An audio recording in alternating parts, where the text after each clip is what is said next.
are children under age 12, and they are not eligible to be immunized. We need to do everything we can to protect them from COVID-19, especially as they return to school. Beginning tomorrow, people will once again in our province be required to wear masks in indoor public places. As of September 3rd, only fully immunized Manitobans will be able to take part in certain events and activities. We are introducing these measures to help protect people across the province and to ensure the healthcare system is not overwhelmed by a fourth wave of COVID-19. I'll now pass it over to Dr. Roussin to share more details. Thank you, Minister. Good afternoon. I'm Brent Roussin, Manitoba's Chief Provincial Public Health Officer. So these new public health orders are being implemented that will require Manitobans to wear masks in indoor public places, and that will be effective tomorrow, August 28th. This includes schools across the province. And so in addition, the province has developed new requirements for individuals to be fully immunized to participate in certain events and activities. These requirements will come into effect by public health order on September 3rd, and these would be for all regions, and this includes requirements to be fully vaccinated to attend indoor and outdoor ticketed sporting events and concerts, indoor theater, dance, symphony events, restaurants, both indoor and outdoor dining, nightclubs and all other licensed premises, casinos, bingo halls, VLT lounges, movie theaters, fitness centers, gyms, and indoor sporting and recreational facilities. This does exclude youth recreational support, organized indoor group recreational classes and activities, and indoor recreational businesses. Children 11 and under who have not been immunized will be able to attend events and activities with fully immunized adults. And again, these orders are here to try to reduce the transmission of the virus, as well as to reduce the future need for further lockdowns. We wanted to do whatever we can to avoid further lockdowns, and ensuring that only fully vaccinated people take part in some of these higher risk activities is one such method of doing that. So we can see that the great majority of our newly identified cases are unvaccinated. So today, 26 of the 31 new cases were not fully immunized. That's almost 84%. In the Southern Health Region today, 13 of the 14 cases identified today were not immunized, and that's 93%. These numbers are even higher if we look at ICU admissions. We see very few people who are immunized requiring ICU admission. So we're going to take these steps to protect those who are not immunized, especially children who are unable to be immunized at this point. We have to protect others in the community and the healthcare system from Delta. We can see in the jurisdictions around us the rapid climb in cases, which is equating into increase in demands of the healthcare system. So these changes we're announcing today build on our commitment to require all designated provincial service workers who have ongoing contact with vulnerable populations, especially children, to be fully immunized or undergo regular testing. So these individuals need to be receive their first dose by September 7th and their second dose by October 17th to be fully immunized by this set date of October 31st. So designated employees who are not fully immunized or cannot provide proof of vaccination will need to undergo regular COVID-19 testing, which could be up to 3 times a week for full-time workers. And of course, with that testing, you need to provide proof of a negative result. So again, I encourage private businesses and organizations to consider mandating COVID-19 vaccine for their employees to protect their customers and staff, and to reduce the chance of an outbreak at their workplace. I'm urging the more than 177,000 Manitobans who have not yet been immunized to make an appointment today. There are many different places for you to go. super sites, pop-up clinics, physicians' offices, pharmacies. If you need to speak with a healthcare provider, please do so. Get your questions answered. But we need as many Manitobans vaccinated as soon as possible in order to reduce the impact of this coming fourth wave. So visit protectmb.ca to find a location near you. And I'm going to turn things back to the Minister. Thank you, Dr. Roussin. Throughout the pandemic, we've worked closely with public health to implement their recommendations, and we continue to do so. Manitoba's priority is to support every immunization opportunity that gives every eligible Manitoban the chance to protect themselves and their fellow citizens from the virus. This new public health order will support these efforts. Again, Manitoba is demonstrating leadership and taking more responsibility to protect more people who are not eligible to get immunized. This includes hundreds of thousands of children, youth, and seniors across the province.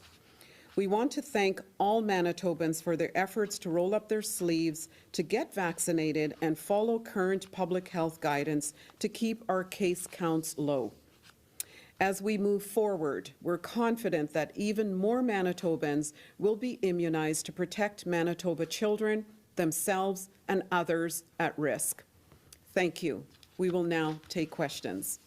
Will this also include employees and staff at all these locations? If we need to be fully immunized to go in to eat at a restaurant, do people that work at these places have to be fully immunized? So not under these orders. It doesn't require that. Again, we're encouraging businesses to consider doing that, but these orders are related to people who can attend these facilities. When you talk about indoor recreation facilities, is this pools, rinks? Can you just expand and make that clear for people? That's right. So it's any indoor recreational activities, including pools, ice rinks. We've excluded this related to youth sports. We know the impact of these restrictions, especially on the mental health, especially on youth. So for now, we want to be able to offer these activities to all youth. Of course, if we start seeing a lot of transmission in these settings, we may have to change that. We saw a lot of appointments being booked in BC for vaccinated after they did it earlier this week. Are you expecting that here? And do you have kind of a number, perhaps, of? Well, we don't have a number. We are expecting that. We're planning for it, and we're certainly hoping to see this drive up those number of vaccine appointments. Is there any consideration to expanding this to faith-based areas like churches, weddings, funerals, stuff like that as well? We've looked at a number of scenarios with this. This is what we've landed on at this point. We know those other settings do have a risk of transmission as well, so we're going to continue looking at other options. Why did you reject that for places of worship? Right now we looked at a number of scenarios with this, so we felt for announcement right now today, this was the set of rules that we'll bring in for now. Those other situations, we do have capacity restrictions, we do have other protocols in place, and then we still want to engage largely in that community to see where to go for future control. Well, why are they treated differently because they're places of worship? Well, we've always listed them differently in our orders, and so there is some difference in there, certainly under some constitutional protections as well, like that. So we're looking at it. These are our immediate announcements here, but I think if you compare us to other jurisdictions, these are from some very broad vaccine passport recommendations here. Why wait till September 3rd? Well, for the mass, we just do it immediately because there isn't much prep time that we anticipate for that. For the September 3rd, these businesses often will have to get a lot of processes in place to be able to get this in order. So we felt we wanted to give them that time. So for a mandatory vaccination for public service staff, will they be or will the government pay for testing if they choose not to vaccinate? So, The implementation of that testing, all the details of that, we still have some time to, to work on. So we're going to still be looking at what's the specific test we're going to use and which venue and who's going to be administering it. So that's all things taking place right now. So we don't have a definitive answer on that at this point. You're confident that you'll be able to deliver all those tests in real time? We are confident with that, but we're also, confident in the the idea that this is going to encourage vaccine uptake. So, the goal of this isn't to administer a lot of tests. The goal of this is to get many of these people working with vulnerable groups vaccinated. What about enforcement? We've heard from businesses before that it came down to them having to enforce these rules. We saw people that were combative about it. What is the province going to do? Minister, this might be for you. What is the province going to do to help these businesses that are being left to put the onus on themselves? Well, as Dr. Roussin mentioned, we have been engaging with stakeholders from many different sectors in the business, restaurant, and hospitality sector to talk about what makes sense and what is reasonable. We still have many options available to us around enforcement through the Ministry of Justice. As you know, we had G-Force for security out, and we still have those options to use those security measures. So going forward, we will be talking with business sectors and other sectors in Manitoba about what makes sense and how we can help them in terms of implementation of these new restrictions. What about people that don't comply? We've seen this in other jurisdictions, gyms in some cases, that said they're just not going to follow it. What can be done in those cases? Well, that's why I think engagement is important, so that we hear firsthand how complex it will be to issue these new restrictions in those establishments and to help them to remove some of the complexities and to be able to roll out the restrictions. But we certainly have options available to us through the ministry and the Department of Justice to enforce. And we will, because our focus is to protect children and our vulnerable populations and to ask Manitobans to work alongside us to get vaccinated so that we don't have to use those measures. But we will if we have to. For the places that require vaccination, will it be a hard and fast rule that you have to show your QR code either from your phone or your card, or will there be any other type of documentation that someone could show, including from somebody from out of province, or is it the QR code or nothing? Yeah, and so for Manitobans, that's our goal, is that we have the QR code. That's what we want people to present. We do have a list of acceptable forms for people from outside of province or outside the country, but for Manitobans attending, we are going to expect that QR code. But if you, time-wise, if you're talking about second dose, September 3rd, you got 100,000 plus people to vaccinate. They won't have their cards till past when the passports are necessary. You get your digital almost immediately when you apply, so you can have access to a digital one. Certainly, some people that may not be available, but for the most part, this is going to affect people and that they can get a digital card immediately. Mr. Gordon, you talked about engagement. Today, James Teitzma was on social media engaging with his followers and talking about vaccines and mandates and requirements for proof of vaccination are akin to taking away freedoms, just as residential schools were. I mean, how can you engage with the public if a member of your own caucus is engaging in such a way that is, questioning the authority and the validity and the veracity of the science behind? My focus as Minister of Health and Seniors Care is to work with all Manitobans and MLAs and cabinet ministers and leaders of the opposition to ensure that they understand the importance of encouraging Manitobans to get vaccinated. It's about protecting our vulnerable populations, our children, and that is my focus, is to ensure that everyone comes on side and buys in to ensuring that vaccination rates are increased. So will you be speaking to him? I speak to all stakeholders, members of the Legislative Assembly, and our caucus and our cabinet, and I have open and honest dialogue with all individuals about the importance of vaccination and keeping Manitobans safe. Okay, just related to that, Dr. Roussin, one other thing that James Teitzma was commenting today on was he was telling people you're at a greater risk of getting infected with COVID at a Bomber game with people who are vaccinated than having a couple of unvaccinated people over to your house. Can you comment on that? Well, I would just say that being fully vaccinated dramatically decreases your chance of being infected. If you are infected when you're vaccinated, our evidence shows that you're much less likely to transmit that to others. And then we can see that if you're doubly vaccinated, your chances of a severe outcome is dramatically reduced as well. So he's right? That's what I'm saying is if you're vaccinated, if you're around fully vaccinated people, the chances of any of them having disease is much less than people who are unvaccinated.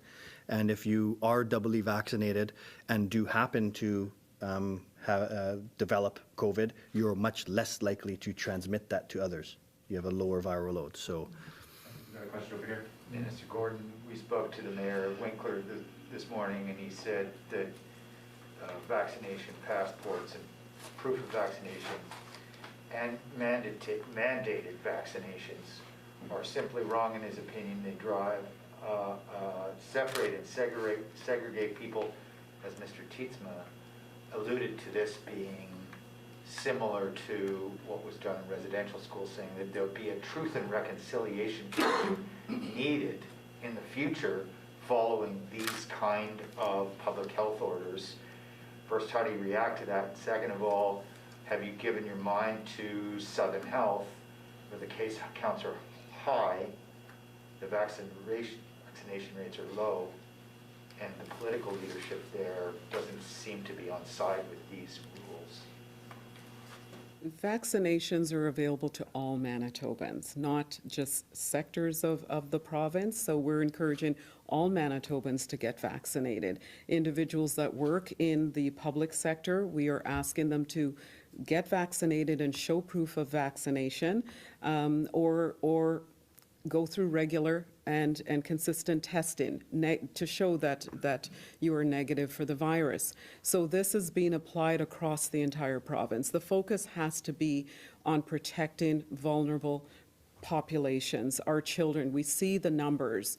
Hundreds of thousands of children going back to school in the fall. We want to ensure that they are protected and they're safe. That is our focus in bringing forward these orders today, and that will be our focus going forward. Are you committed to a legal challenge if it arrives?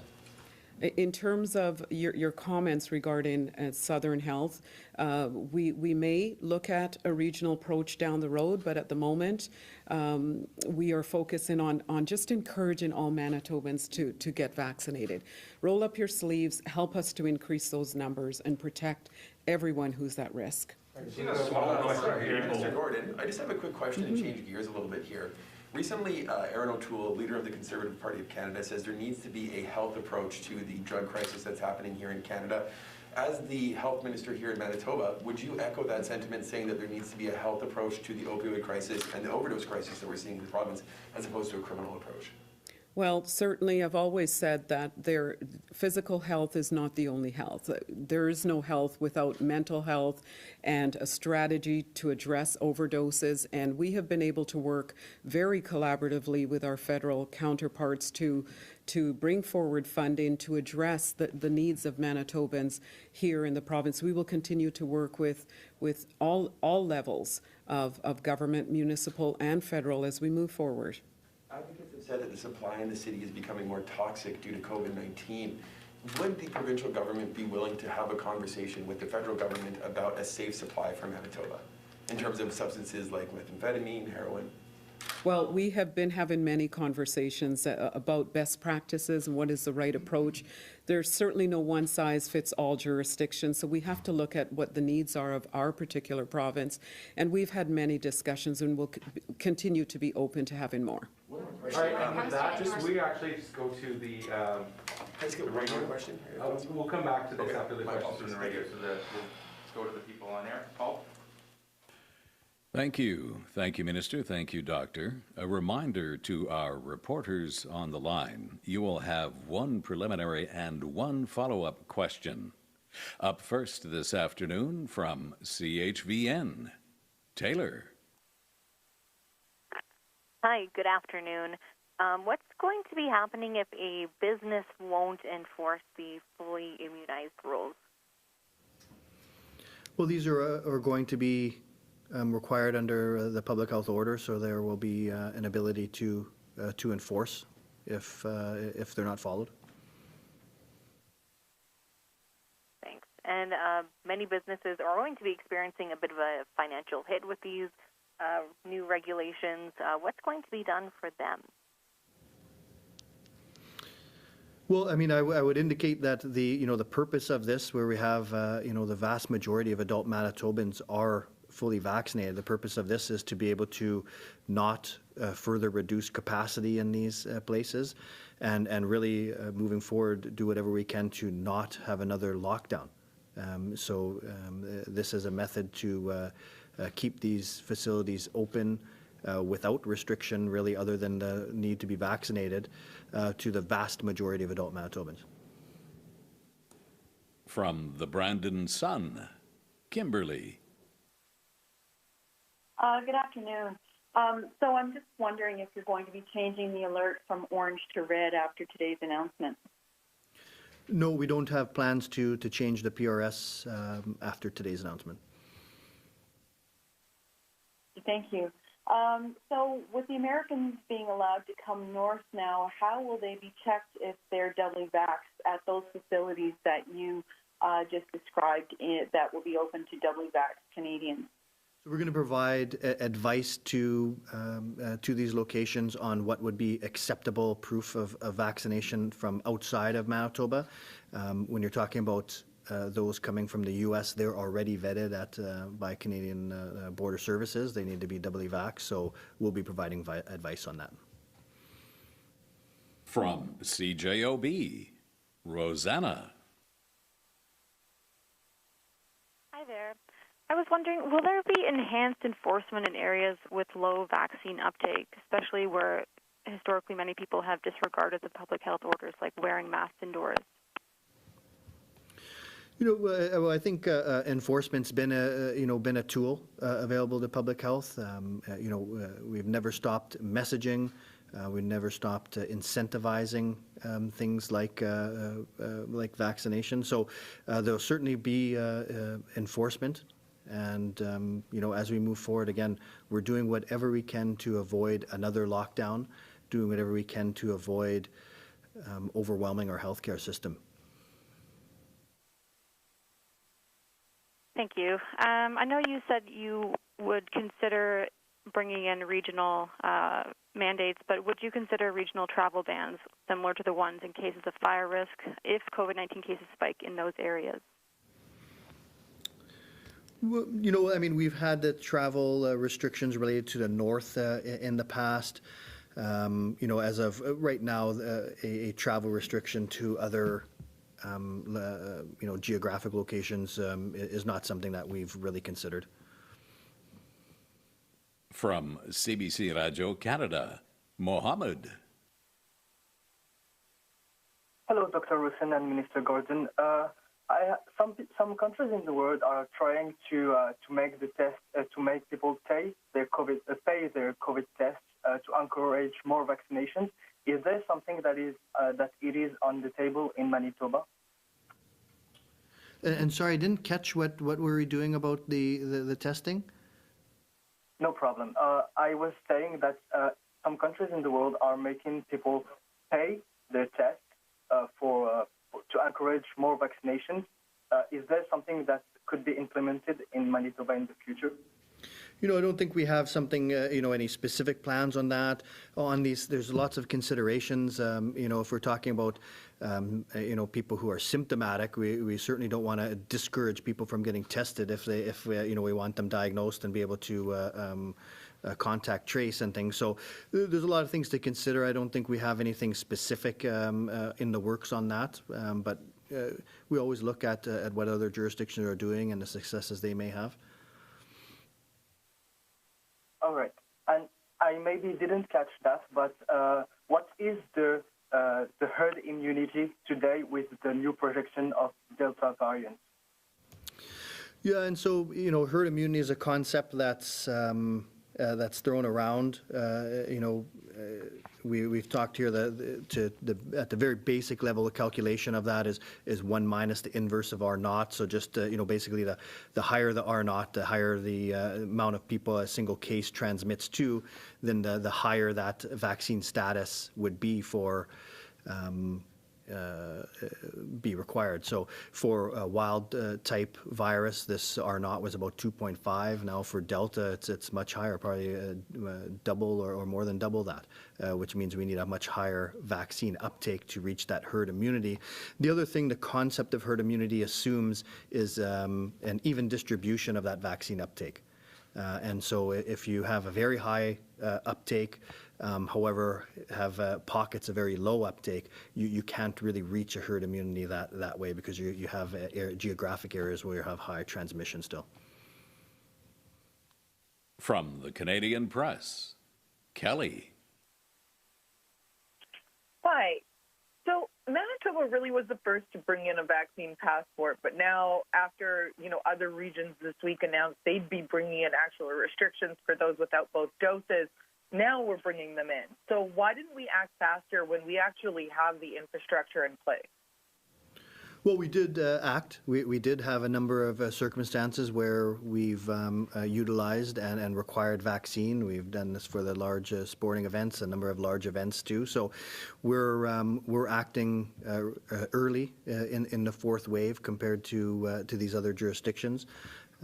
We know our numbers right now are relatively low, although we see some high test positivity in certain regions, and we know that fourth wave is coming. You can see it in other jurisdictions. So we're acting, fairly early on this regard, and we've always been utilizing that card in one way or another.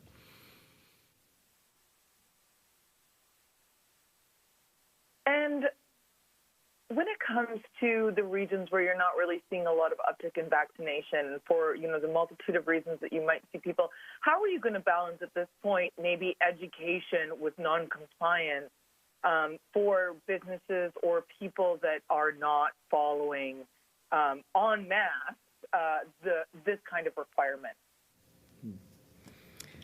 So, I think that there's the public health approach to anything is a multifaceted approach.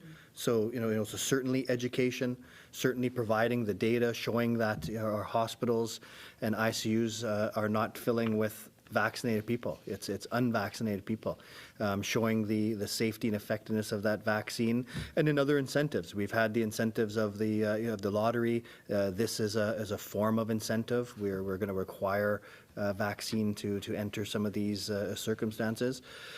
And I think that it's also about respecting and listening to the concerns that people have related to the vaccine, trying to relate and trying to understand and provide the opportunity for people to get vaccinated or at least ask their questions on here. So, and that's being done as well. So it's a multifaceted approach. It's challenging. We've been able to vaccinate the vast majority of Manitobans. But you can see that Delta's forcing us to ensure we get that rate higher. We now return to the news conference theater. Roussin, when it comes to youth sports, you said that the youth would be excluded, but will coaches, staff, refs, and parents attending these events also need to be fully vaccinated, or are they excluded as well? No, they will need to be fully vaccinated. And what about masking in those when it comes to the sporting events as well? So masking indoor public places, yes, there'll be an exemption for people who are actively participating in sports. Same like gyms, it would be the same as before, even while you're at the gym, you'll need to wear a mask. That's right. They'll be required to be fully vaccinated. So everyone at a Jets game is going to have a mask on. That's correct. At this point, to be fully vaccinated and masked. At this point, we'll see what the orders look like when they do return. I believe I have one more question in the middle here. Yeah, I just had one last follow-up about harm reduction, and my apologies, but I appreciate the time today. You know, at this point in time in Winnipeg, there is a very real conversation happening about a supervised consumption site. You know, would your government and as health minister today commit to supporting that site both financially and with whatever resources you might be able to offer from Manitoba Health? Our government is committed to ensuring that individuals get the care they need who are struggling with the challenges of overdoses, mental health, and addictions. That's why we created this new Ministry of Mental Health, Wellness and Recovery, so that we could have a focus on addressing this issue. That's why we have committed $50.8 million since the Virgo report was released in 2018. We've launched over 30 new initiatives. We continue to speak with stakeholders, providing services in the community around overdoses and addiction supports, and we'll continue to work with them going forward. And my apologies, but supervised consumption site, provincial government, will you support it? Yes or no answer? Well, I'll say that I recently launched a very comprehensive consultation plan where we will be talking to stakeholders across the province about what makes sense in terms of a service delivery model, what types of programs and services are needed. And so we are open to discussing all the options that come to the table. And once the action plan is released at the end of the year, we'll see what it includes. Just some clarification. You have to wear a mask at a gym even when working out? No, when actively engaged in an activity, then you can remove that mask. That would include not having to wear them playing hockey or whatever. That's correct. Okay. Yeah. Just going back to the Southern Health and the regional approach. So we go back to, I think it was Wednesday, there was 105 cases, 43 of them in Southern Health, all were unvaccinated. Today, it comes out that 13 to 14 are not. I guess for both of you, maybe, why are we waiting on a regional approach at this point? Like you're seeing what happens when people aren't vaccinated and how the cases are spreading. So why are we waiting in an area that is primarily not vaccinated? So I think it certainly is concerning what we see there with the numbers, with the test positivity that we're seeing in Southern, and then couple that with the lower vaccine rate. So we are looking into that. We've right now, these restrictions will apply there as well, all these vaccine requirements and the mask mandates. So we are acting, it's provincially. And then we'll, in the coming week, we're going to still be looking at whether a regional approach is required and what that could look like. Minister Gordon, I just have a couple more questions, sorry to interrupt. This would be a chance for you to speak directly to people who in reaction to these health orders will be angry, very angry. We've alluded to a member of your own caucus and mayor of his community. What do you say to those people that say the government has no right to tell me what to do with this kind of health issue? That's a very, very good question. And I want to answer it by sharing a story, if I can. This summer, I was in my constituency and I was in the neighborhood, and I ran into a family. And they had a little girl, and she came to me as we were engaging, and she said, "Audrey, I can only play with my friends through the fence." And I think that speaks volumes to what we need to do as Manitobans to protect individuals like this little girl who is at risk because she's under the age of 12 of getting COVID, and ensuring that our healthcare system is not overwhelmed. So I say again, if you're sitting on the fence, perhaps you're out at the lake in the summer, or you just you want to do it, but you're still unsure of timing, the time is now. And we need to increase the vaccination numbers in our province. Roll up your sleeves, get vaccinated, help us to help all the individuals that are at risk and to help our healthcare system. James, time for one more question. Dr. Roussin, you mentioned nightclubs. I'm just wondering about, will people be able to dance now? I haven't seen before. So this is what the benefit of this system is, that in these areas that have mandatory vaccine requirements, we're not putting any other restrictions in place. So we can have the vast majority of adult Manitobans taking part in the activities without restriction other than the requirement to be vaccinated. What or how these orders are in. Sorry, so masks, indoor public places, we still, we're going to keep that just as a multi-layered approach. You can dance, but just wear a mask. Yeah, you're right, yeah. And How long these orders are in effect till, as of now? Okay, we'll do last question. so the masks will be in effect starting tomorrow until revoked, and the orders on September 3rd will be in place until revoked. Just to confirm, are you saying you're going to come back within a week to tell us about regional measures? I think we have time for questions. Yeah. Not the. I mean, we're out in next Monday out there, so there's nothing confirmed about a regional approach. But you know, as soon as we land on something, we will obviously inform people. Why are we waiting when you said? I mean, you talked earlier about even if you have high levels of vaccination rates, if you've got these pockets of really low take-up, it basically scuttles everything. So why would you wait? Well, we're concerned, and we're looking into that, and so you know, we're going to take the steps necessary. So we just haven't had it in place on these orders. I think these are big moves by Manitoba to protect Manitobans, and that regional approach, we're still looking at it. All right, thank you very much, folks. Thank you.